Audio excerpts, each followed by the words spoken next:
Papa-shoutout si Kuya, yun. Makakaway siya sa video mo eh. Nakakatingin pala natin nandun ako kumakain. Ay! Aray! Yun oh! Subok ang suspension. Testing. Malakas talaga ang hatak. Alam mo bang may end cap dito? Alam ko, kaya nga bumaga na tayo, 60 lang tayo. Tama na! Ito problema sa kargado, lakas sa gas. So ayan na, nilagyan natin ng tukod, kaya di na siya pumapasok. Pwede na patungan, pwede rin magpatong ng bag sa ibabaw. Ganyan, parang di harangan yung hangin. Nga ano? Papa-shoutout si Kuya, yun. Kumakamay ka mo. Asan? Makakaway siya sa video mo eh. Oh, dapat i-shoutout natin. Hindi ka naman ata niya kilala. Nakita lang niya yung camera mo. So ngayon, mamamasyal lang tayo. Pero ginamit na rin natin itong Aerox version 2 natin na kaka-upgrade lang natin sa 183cc. At sinama natin si Mrs. Katingin para sa kanyang back ride reaction. Patingin natin kung ano masasabi ng isang back ride at makarelate yung mga planong magkarga, kung matutuwa ba yung mga misis nyo or mga jowa nyo kapag nagkarga na kayo ng 183cc sa inyong Aerox NMAX Giorno o ano pa mang motor yan. Ano napansin mo dito sa ano natin, sa muffler natin? Pansin ko pag nasa stretch tayo or sa isang mahabang straight, hindi masyadong hirap yung makina. Ano naman yung nirereklamo mo kanina? Sabi mo maingay. Ay oo, napakaingay ng tambucho mo. Parang baka. Parang may katabi akong baka. So yun ang problema sa racing pipe. Talagang hindi talaga ito pang city or sabihin na natin backride friendly, kasi bibigay niya nga sa iyo yung magandang power pero bibigay niya rin sa iyo yung magandang ingay. So kagandahan ng 183cc, pwede kang magbaba ng pipe or gumamit ng mas tahimik na power pipe. Kaya hindi ko marirecommend itong Razer pipe kung pang service nyo yung motor nyo, lalo dadaan kayo sa mga lugar na mahigpit ang mga LGU pagdating sa mga muffler. Eh tayo naman, kaya tayo nagkaroon ng Razer pipe kasi nakuha natin tong karga as asset. Second hand siya at set natin nakuha. Sayang naman kung bibili pa tayo ng another pipe. Pero siguro soon, pag nainis tayo, palitan natin na mas tahimik. Pero sa ngayon, pagtsagaan na natin kasi mahal ang Razer pipe, no? Nasa 15,000 ang isa. Pero maganda pag piligaan mo siya, bibigyan ka talaga ng power. At yun, napansin nga ni Mrs. Katingin na konting pigalang, no? Oo. Lakas ng arakada. Uy. Lakas ng arakada, no? Kaso ano, nangyari, no entry. No entry. Saan tayo? Under repair. Kakanan nakalagay dun, kanan. Ay, hindi. Nakalagay na nga eh. Bridge under construction. Uy. Okay. So ako tatanungin, mas gusto ko yung tahimik na pipe. Masyado maingay talaga tong Razer pipe. So unless na maglalaki ka ng karga, kailangan mo ng maingay na pipe. Kung for example 195 to 100cc. Advantage ng 183cc, pwede ka pang gumamit ng mas tahimik na pipe kaysa dito. When it comes to performance naman, syempre pag ganito pipe mo, sigurado malakas talaga ang hatak. Alam mo bang may end cap dito? Alam ko, kaya nga bumaga na tayo, 60 lang tayo. Kaya ayoko din maglaki ng karga kasi alam niyo naman, meron na tayong mga camera, kaya hindi natin magagamit ang sobrang tulin na motor. Sakto pang overtake lang. Dito tayo sa Pares Retiro at order tayo ng Pares. Ang order nito 180. Bilis ko tingin, mami, tsaka Pares, tsaka siomai. So parang kailan lang, dati ang dami kumakain dito, ngayon konti na lang. Dati punong-puno yung parking dito. Siguro sa gabi marami, dahil siguro Sunday ngayon, ako mamayang gabi, dadami na ulit. Tapos pero yung part na akala ko aircon, yung pala hindi pala aircon doon. Ayun, nakilala pa ito tayo. Nakakatingin pala natin nandun ako kumakain. Akala ko aircon eh. Pagpasok ko ang init, dito na pumesto sa labas, mas malamig pa. So yun, tanongin natin si Mrs. Katingin kung ano man sabi niya sa Aerox natin na upgraded yung suspension sa front and rear. Naka RCB nga pala tayo na rear suspension and JVT front suspension. Comparison niya versus yung sa Aerox SP natin na all stock, tsaka sa NMAX TechMax natin na all stock din. Sa suspension niya, sobrang mas smooth. Sobrang mas maganda yung play. Hindi siya matagtag. Compare mo dun sa stock na suspension ng Aerox na sa pagkaalala ko yung latest na na-try ko.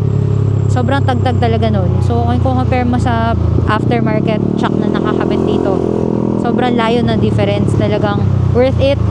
Pag mag-upgrade ka ng suspension, worth it talaga. Masabi mo mas maganda talaga ang ride pagka napalitan yung suspension. Kaya sa mga nagbabalak po, huwag kayong hinayang or magdalawang isip pa kasi talagang malaki ang improvement when it comes sa ride. Lalo na kasi back rider ako, so nasa akin yung majority ng suspension di ba? So ramdam ko talaga kung talagang sobrang tagtag niya, ramdam mo talaga kung hard yung suspension niya. Pero ito talaga maramdaman mo kahit sa mga malalaking lubak, smooth pa rin siya. Kumbaga, hindi siya masakit sa ulo, hindi siya masakit sa spine or sa backbone mo. Minsan kasi pagka yung suspension mo is so hard or matigas, tendency yung backbone mo sumasakit dahil siya yung sumasalo ng play. Pero ito sobrang smooth, wala kang mapipil sa likod, wala kang mapipil sa ulo mo, wala kang mapipil na may mapipil kang lubak pero hindi siya masakit.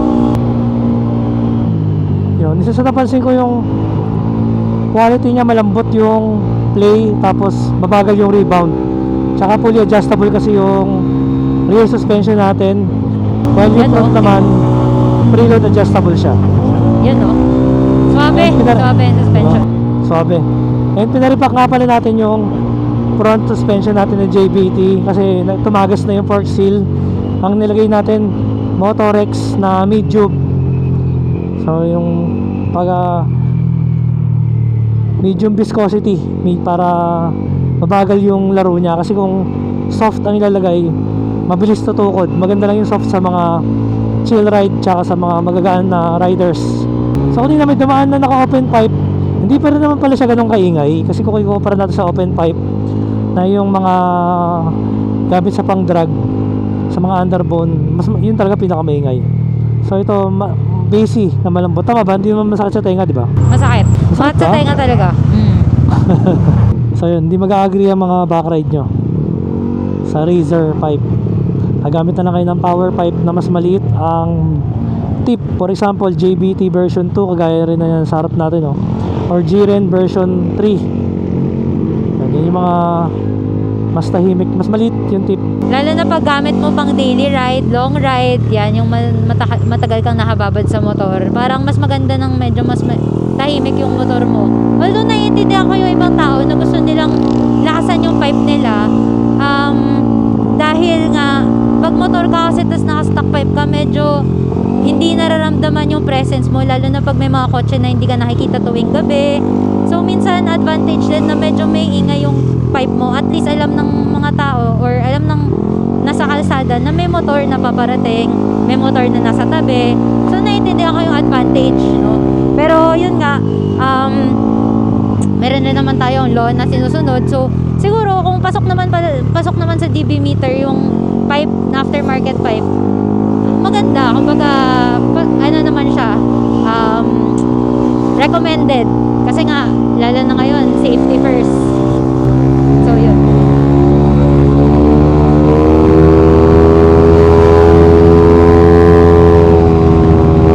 Grabe, para big bike. Uy, tama na.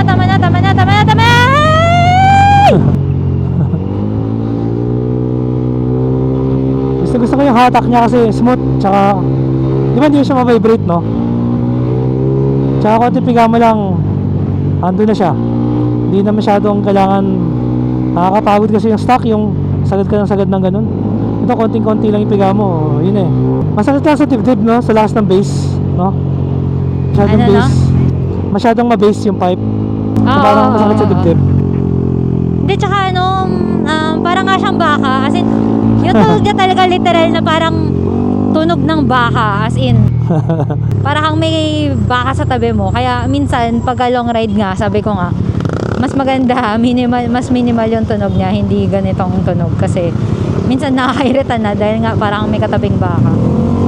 Siguro dahil naka rin siya, naka open downdraft, open throttle body with downdraft. Kaya, pero when it comes sa hatak, mas gusto ko yung hatak nito kumpara kay Giorno 160. Mas effortless. In fairness naman sa mga kargadong motor tulad nito, pagka nasa traffic ka, hindi mo ramdam na kargado yung motor. Pero kung kanyari nga nasa long stretch, ramdam mo na may hindi hirap yung makina. Kumbaga, sarap ng takbo niya, hindi bitin yung takbo. Siguro nasa rider din. Kasi smooth lang ako mag-throttle, pero kung bibigyan ko siya ng aggressive throttle, bagay na. Diba? Oo, yung arangkada. Pero ramdam mo naman talaga yung arangkada niya. Ano? Tama na.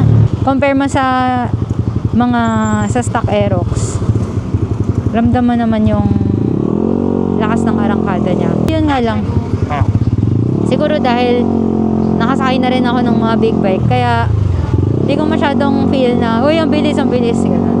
Kasi meron na akong mas na feel na mas mabilis. May feeling niya para ka naka big bike yung hatak. Pero syempre, depende sa big bike. Hindi naman siya kagaya ng mga 1000cc. Siguro mga 400cc comparable siya sa hatak. Kasi power to weight ratio. Para kang naka X-Max or ADV 350. Parang mas mabilis pa nga to sa X-Max. Kung kumpara sa stock ng X-Max. Kasi magaan eh. Sa lahat ng nilagay mo dito, anong pinakamahal? Yung pipe siguro 15,000 yung pipe eh. Yung pipe. Oo, yung pipe. Kaya nga di ko baka palitan eh. Mahal eh. Sa lahat ng nilagay mo dito, ano yung pinaka hindi mo recommended? Or parang, pagka may extra money ka na lang, tsaka may ilagay. Pero pag hindi kailangan. Yung pipe din, kung di mo kailangan na maingay, kapitan mo siya ng mas tahimik. Pero kung gusto mo talaga ng sagad na power, kailangan mo yung pipe na yan. Pampaganda ng hatak tsaka yung tunog niya. Hindi mo siya sobrang ingay pero nasa lagpas average yan. Kung meron kang i-recommend na pinaka sabi mong sulit na nilagay mo dito, ano yun? Sulit. Suspension syempre dahil maganda yung play. Tapos hindi naman sobrang mahal. Magkano bili mo sa suspension? Suspension is parang 8,000 ba yung harapan. Tapos parang 7,000 ba yung likod? Mga ganun. So magkano? Mga 15,000 harap likod. Pero yung kasi yung talagang maramdaman mo, di ba? Sa buong biyahe mo, mabagal, mabilis. Yun yung magdadala eh. Ay. Ari, yun oh. Subok ang suspension. Testing. Nung nakausap ang isang rider na nagatid sa akin nung pumunta ko sa isang friend ko. Tapos sabi nga niya na grabe na nga daw panahon ngayon kasi bukod sa hirap ang buhay, tumaas ang gas, wala na lang silang take home eh. Ginagawa na lang nila yun para makatulong rin sa mga tao. At the same time, para lang may masabing alam mo yun, kahit pa paano may kita sila kasi wala silang ibang pwedeng hanap buhay. Yun yung marangal na hanap buhay na pwede nilang gawin. So, nakakalungkot na sa ganong paraan na kaya nilang gawin yung pagiging, sabi nga natin, bayani na ng generation ngayon. Sila yung nagbibig tulong sa atin talaga. Tapos binibigyan pa ng, kumbaga, at risk pa yung buhay nila, di ba? Sabi nga niya, minsan, nagkaroon na daw siya ng dalawang encounterment na muntik na siya magawa ng bike. Oo, yung ganun. Sobrang hirap daw talaga ng buhay ngayon. Lalo na ngayon, tumaas pa yung gas. Parang nire-rent pa niya yung motor. Yung boundary niya, kailangan niya 6 a.m. hanggang 2 a.m. nagtatrabaho siya para lang may ma-take home siyang 500 pesos per day. Ganun kahirap. Kaya grabe, nakakaawa ko sa lahat. Hindi lang naawa yung parang alam mo yun, yung puso mo talaga, grabe, sobrang effort ng mga riders at this time, at this moment. Kasi ang dami na ring riders eh, kaya nahirapan na rin sila maghanap ng booking talaga. So kahit na minsan nire-risk nila yung buhay nila para nire-risk nila yung buhay nila, ipapalag nila talaga para lang, alam mo yun, may kita sila kahit alam nilang minsan delikado na talaga. Wala silang choice. So as a vlogger, pinag-usapan nga namin ni Kenji, gusto rin namin mag-give back sa mga kapwa nating riders, regardless man kung katingin o hindi. Kaya yun, napag-isipan nga namin ni Kenji na kahit di rider, sa mga kapwa nating Filipino na gustong kumita pero wala silang other way or nahirapan silang maghanap ng way para kumita. Kaya ayun, sana abangan nyo mga katingin at supportahan in a simple way na manood or i-share or i-like yung gagawing namin contents in the future, which is yun nga, nasimulan na namin, nakahanap na po kami ng unang bike, unang motor na pwede nating ipamigay sa fellow Filipino natin. Sa mga sabi ko, dati namigay na po tayo ng mga motor pero first bike yon para for 2026 na ipapamigay natin. Plano namin gawing as much as possible mga 1 motorcycle a month ang mapamigay natin. So sana may mga sumuporta. Tsaka build series yon, after natin i-build ang lumang motor, pag pinaganda na natin, tsaka natin ibibigay sa isang deserving. So when it comes to performance, talagang wala ka nang hahanapin dito sa 183 big valves ng Aerox. Sarap. Ang problema lang yung gas consumption, malakas-lakas. Kaya nagpaplano ako magpalaki ng gas tank. Pero yun nga, mas magiging magastos na yung biyahe mo kasi lagi ng times 2 ang pabayaran mo sa gas, pagpapagas mo. Kaya try ko yung konti-konti piga, tsaka all out na piga. Ganun din eh. Kahit konti lang piga, mabukonsumo pa rin talaga siya ng gas. So ganun talaga, more power equals more fuel consumption. So hindi ko talaga may recommend sa inyo na magpakarga kung gagamitin mo talaga pang service. Pero saya talaga, masaya.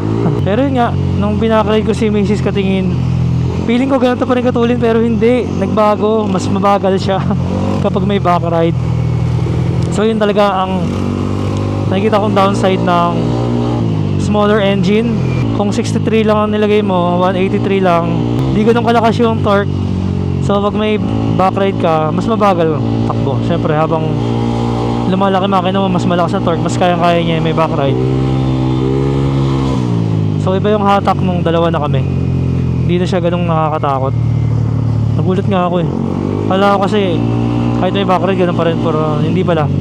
Sa big bike kasi kahit may back ride ka, malakas pa rin, di ba? Hindi nga siya nalula actually. Parang expectation ko malulula siya eh. Pero gusto mo nang matipid sa gas, inisip ko kung what if 63 bore tapos stock head. So sino po ba sa inyo mga naka 63 basic, yung naka stock head, kamusta yung takbo at kamusta ang gas consumption? Parang mas matipid kasi yun. Sa Sniper inisip kong gawin yun eh, 63 na stock head, diba mas mura pa. Actually nung pinulta ko nga siya from Masinag hanggang QC, ubos. 1 burn na tira sa akin. Usapang top speed, wala ka nang hahanapin talaga. Dumudulo.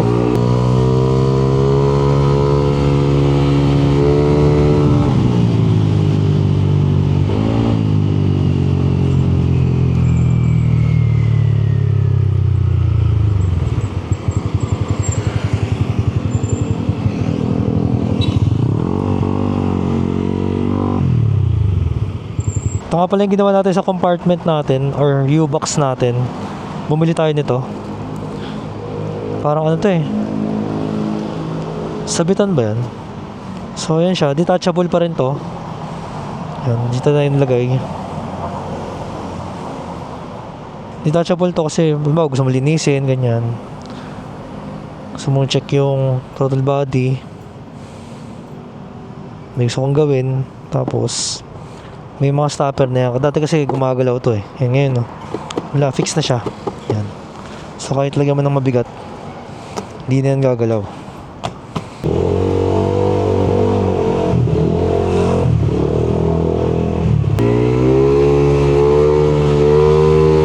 Ganda na natin G-Ren na 2-pot caliper. Kapit na kapit.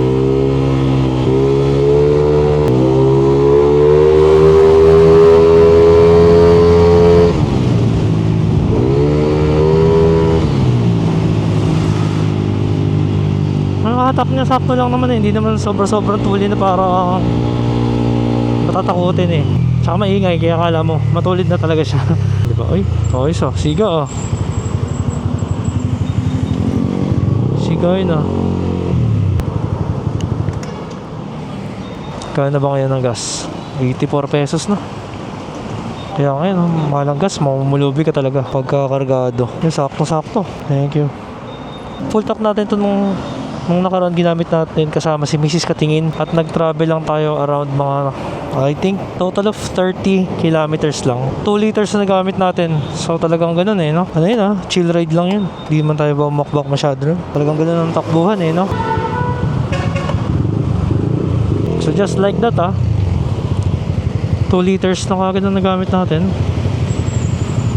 30 plus kilometers tinakbo natin. Para ka na naka-big bike talaga eh. Kumbaga chill ride lang kami nun. Hindi mo na masyadong pinipigay eh. Siguro sa downdraft, kapag naka-downdraft ka. Kaya mga katingin, mga naka-downdraft, totoo ba? Mas malakas sa gas. Yung bang epekto? Hindi ko talaga ma-explain. Kasi dapat di ba pag nag-chill ride ka dapat konti lang konsumo mo sa gas. Yun ang pagkakaintindi ko. Pero pwede rin na dahil stock sigunyal, kaya mga RPM, ano. Tsaka pag naka-downdraft, konting piga mo lang. Halos, kala mo, konting piga, pero ang taas na ng RPM eh. Or baka spring din, matigas din yata yung spring natin. So siguro pwede natin lambutan yung spring. Kaya galit na galit siya kagad. Take out muna tayo para sa mga kids, pang pasalubong ng bayan. Ayan, wala silang stock nung kailangan natin, yung mochi. Sarap yung mochi.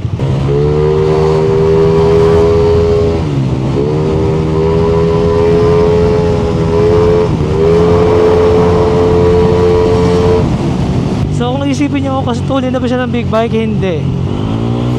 Mas matulin pa rin ng big bike. Siguro kung mga Dominar, gano'n. Pero siguro kung mga 232, 250, kahit pa paano. Mga low power na big bike. Kasi kung mga high power na big bike, siyempre ibang usapan talaga. Kaya kung ako tatanungin, para mas okay pa yung budget meal na karga, tapos yung extra pera, yung extra budget, bili mo ng big bike, di ba?